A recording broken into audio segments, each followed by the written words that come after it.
I have been in music for a good part of my life and have been involved in the leadership of various choirs besides other organizations and clubs. It has been my pleasure to observe orchestral performances, music concerts, and all sorts of choral display.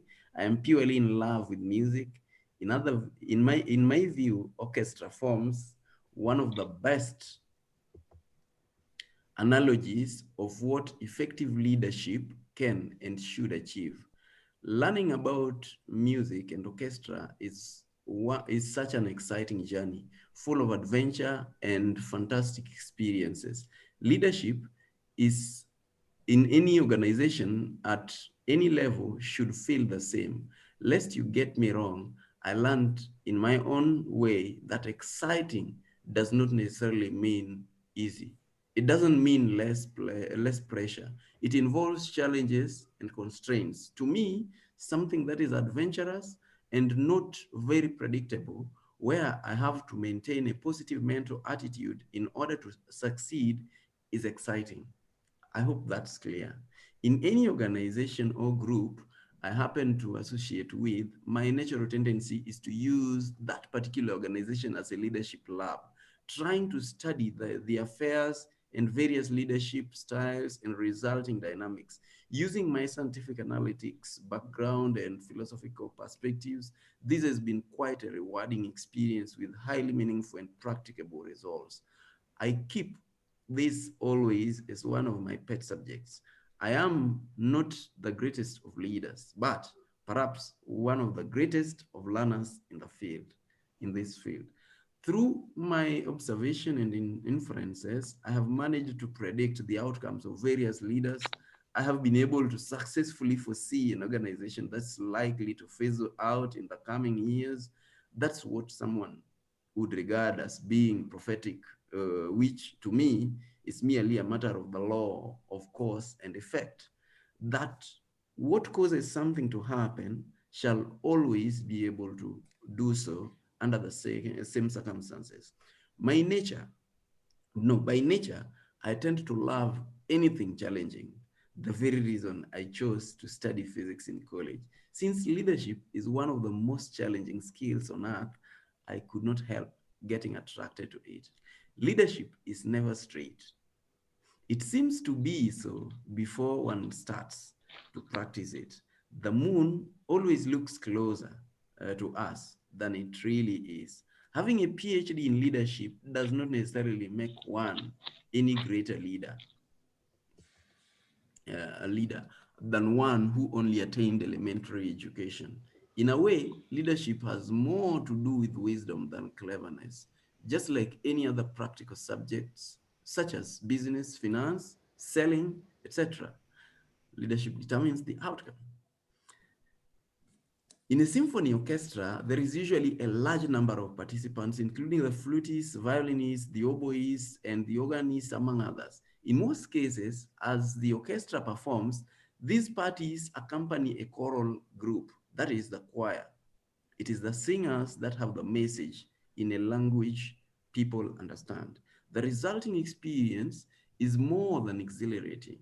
All the members work hand in synchrony, symphony, harmony to create a piece of music that is not only entertaining, but also inspiring and captivating, depending on the intended purpose of music composer.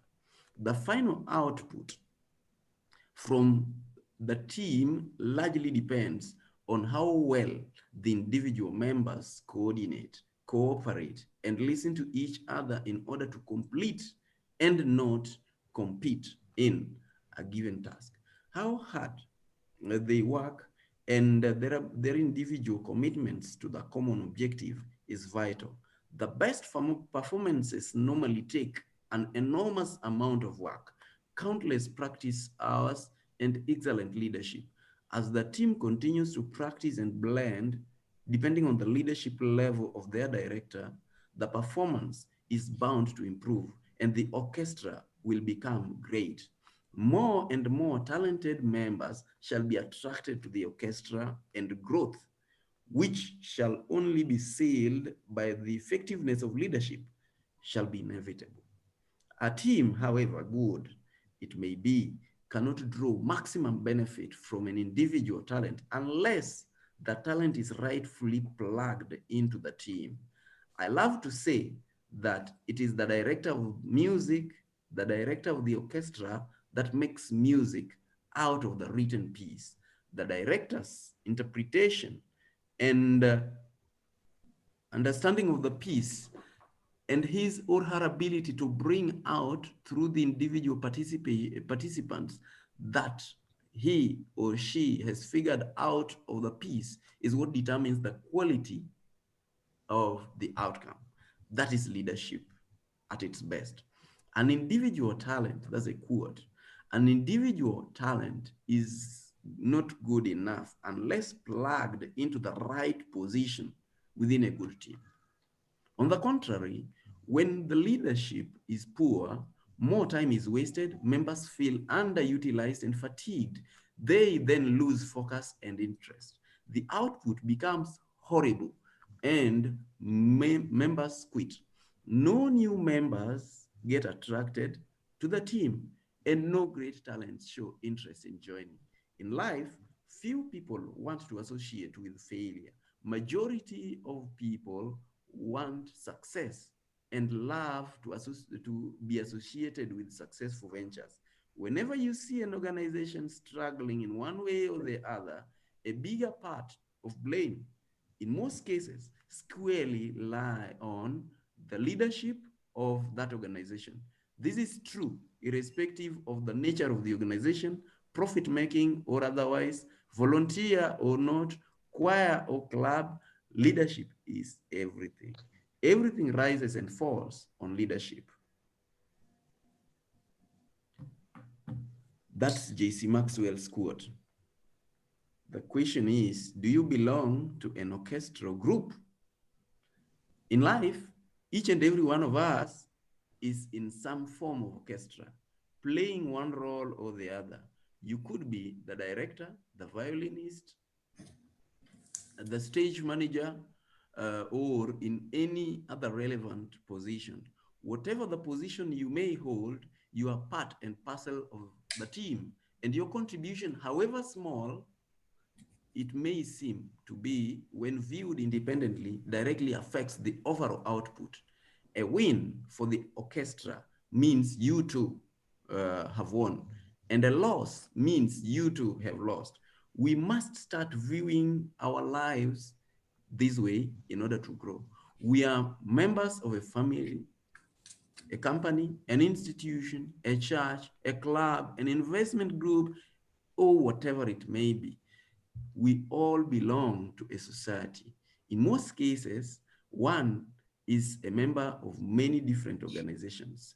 Those individual organizations form the orchestra to which we belong, which is the focus of our study in this book. It must be finely tuned symphony orchestra, which is not only of great value to us, but also the individuals, to the individuals, to the organization, as well as to the society in which we live. Okay, thank Nature you. sings in harmony. This is the last part I'm doing. Nature sings in harmony. The society operates the same way as an orchestra. All nature sing in tunes with rhymes and rhythms. Everything in nature cooperates with and contributes towards the whole. Nothing is independent. Everything is dependent. The creator designed it that way. Only human beings have problems working together. And in many cases, have to be seduced into it. No wonder man has more problems on earth than any other creature. Yet he is the most intelligent of all. As Martin Luther King Jr. said, we have managed to fly like birds, to swim like fish, but are yet to learn the simple art of living as a community.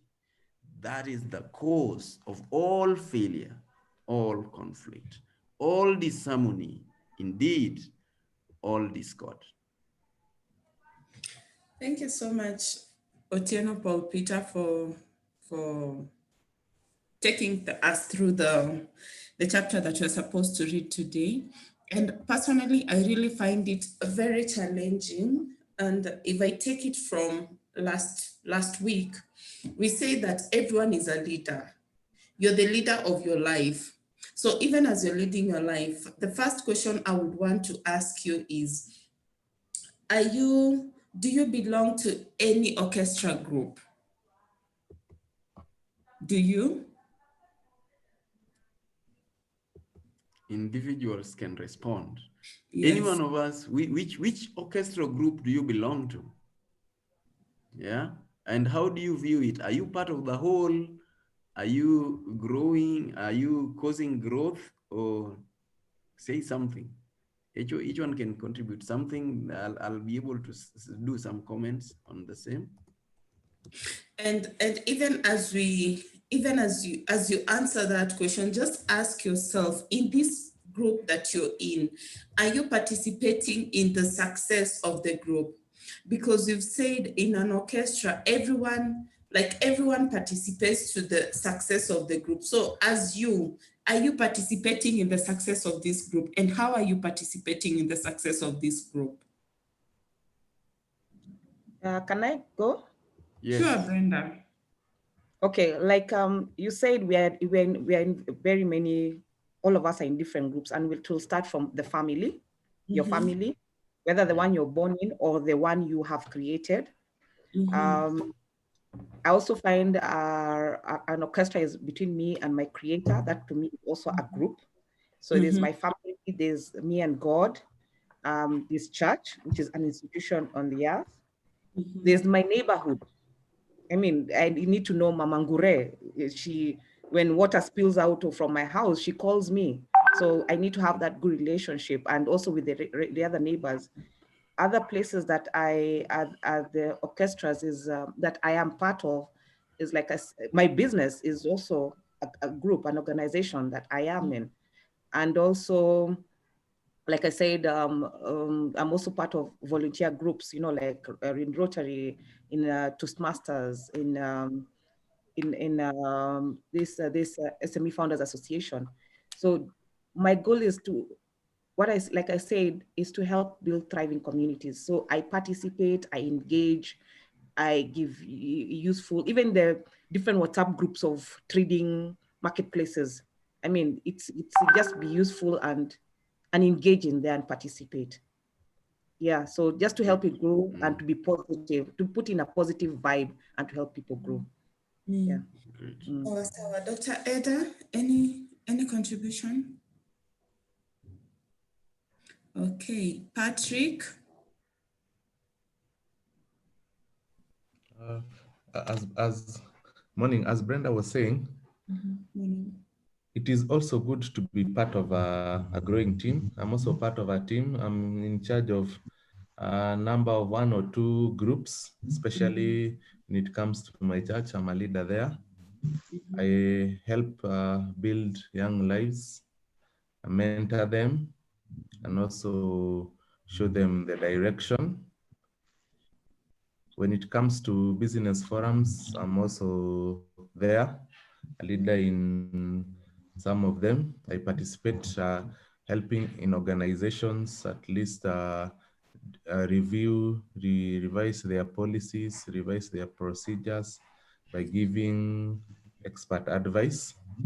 So I also participate there in one-on-one to ensure at least that everywhere that I put my print on, there is a positive movement and direction.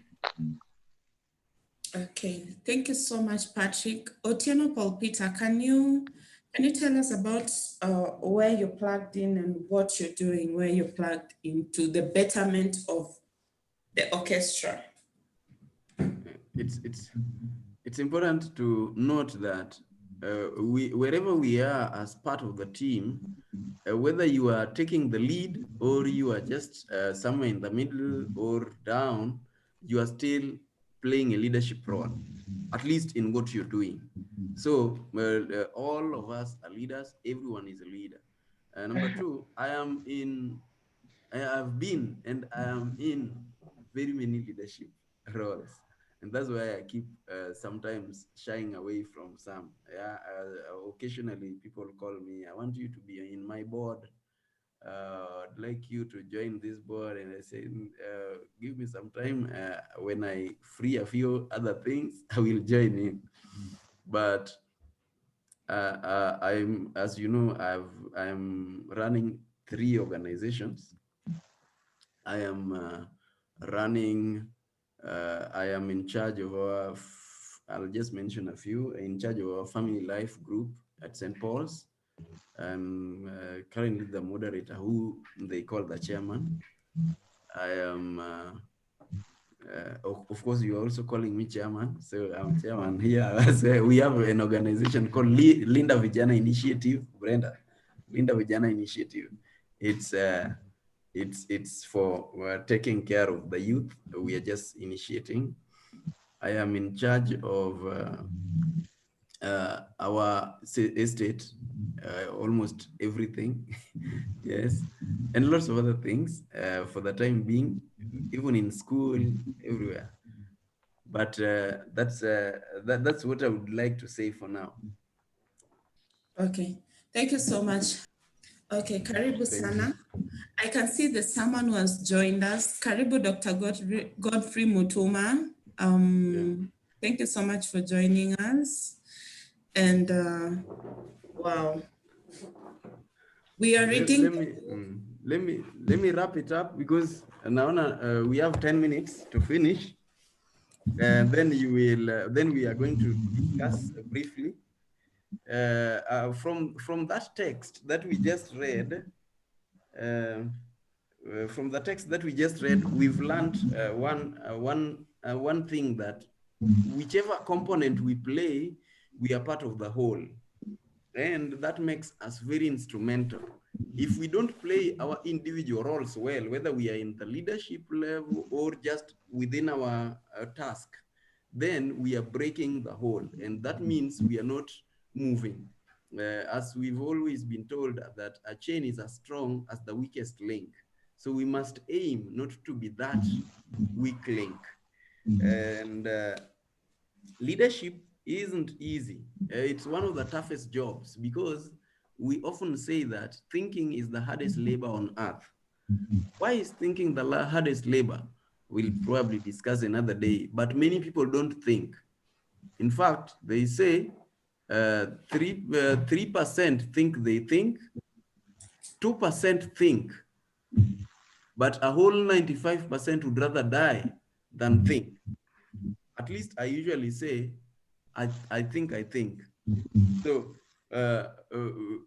and leadership has a lot to do with thinking, a lot to do with strategy, a lot to do with dealing with people, which is one of the hardest things you will ever have on earth. You can be excellent. That's why we say, whether you have a PhD or what, this is a very practical subject. You can be excellent in academics, you can score everything in leadership course in school, but until you bring your emotions together, like Dr. Eda is saying, until you are able to think clearly and critically and be able to also work with people, nothing much will happen. And that's why we say it's an adventurous thing. It's like driving. If you remember what I was saying last week, you cannot do it hands-free. Yeah, you cannot do it on autopilot. So it's hard and challenging. That's generally what we mean by exciting. It's not straight. Yes, you cannot predict the outcome from the beginning. You will pursue it. You cannot say that by this time, that at the end of the 90th minute, we will have scored 2 against 0. It's not possible. It's just like those football things. Whenever we want a change in results in institutions, most times people think of changing the leader, because a leader is related to results. The results that people get in an organization are attached to the leader. See that? I remember in primary school, our primary school back at home, people were not performing well or as well as they should. And then they changed the head teacher. And the school started performing. That guy was called Mr. Gola, I still remember. Yes, people were coming early, discipline was high, and somewhat people performed highly until the guy left. Now, to me, that's failure, because there should be systems. If you are only successful when you're there as a leader, and afterwards success goes down, then something wasn't done. You are part of the failure.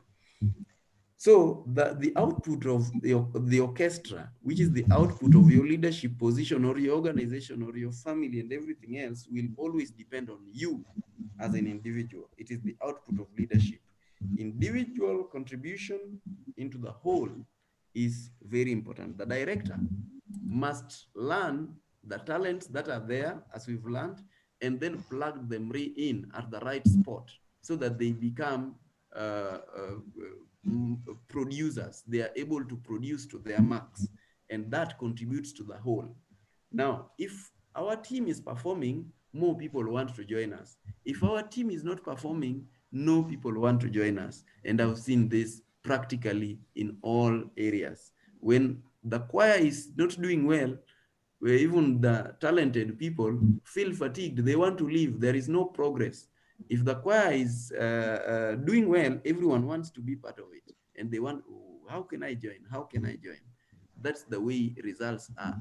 When an organization is performing well, everyone wants to be part of that organization. So all of us are part of an orchestra, and the skills that we contribute make the orchestra alive, make the orchestra moving, or retards it. And the question is, how do we evaluate ourselves? Great. We have 5 minutes. By the way, it's good to mention that Patrick is my CPA. He's been helping me a couple of years now. So Patrick, thank you. Dr. Mutuma is also a renowned cancer specialist and the CEO for Zambezi Hospital. Karibu Daktari, a member of the Catholic Doctors Association. Good. So contributions. What touches you most in this? We have like 4 minutes to go. By the way, after this, I'll be at Switch TV from 9. So I'll need to leave in good time so that I reach there before 8:45. What touches you the most in this discussion? Maybe as we wrap it up, then the moderator will tell us what next. Any contributions? Well, let me just go then. I think the first question that I've been asking myself, and I'm asking myself, is if I am rightfully plugged in, because you cannot, well, both Dr. Eda and I are ladies, but her arm cannot function on my arm. There's going to be discomfort. So wherever you are, even the orchestra, or in whatever orchestra you're in, are you rightfully plugged in? And are you doing whatever you're supposed to do to be in this orchestra? There's a time I went to work somewhere, and when I joined the organization, in a month, they gave me, like they promoted me. 3 weeks into the promotion, I resigned, like I left the organization, and they were asking me why. And I told them, number one, there's no challenge here. We grow in challenges. You see, and if you're at a place where nothing is challenging you, you are very comfortable, there won't be growth. So wherever you are at, even right now, first question, are you rightfully plugged in? Second question, are there challenges that are making you grow? So even as you go through the week, keep on asking yourselves these questions. Keep on asking yourselves these questions to better yourself in the area of leadership, both individually and in the orchestra that you're in. Yep, thank you. Even as we wind up. Yes, my takeout and take home today is that for the orchestra to sound well, for the music to sound pleasing in the ears, we need to have everyone who is playing the instrument playing at their best, playing the instrument the way it is supposed to be. So bringing it in the context of leadership, everything that we are doing as leaders, or what the roles that we are playing in our different, either where we are, what we are doing, if we do it well, it is going to have an impact to others, And eventually that impact, someone somewhere will be watching it and will be learning something. And perhaps, you never know, it may be helping them grow. It may be helping them overcome some challenges because they are looking at you and learning from you. Thank you. Okay, thank you so much, Patrick. Thank you so much, sir. Any other contribution? Dr. Mutuma. Brenda, any other contribution?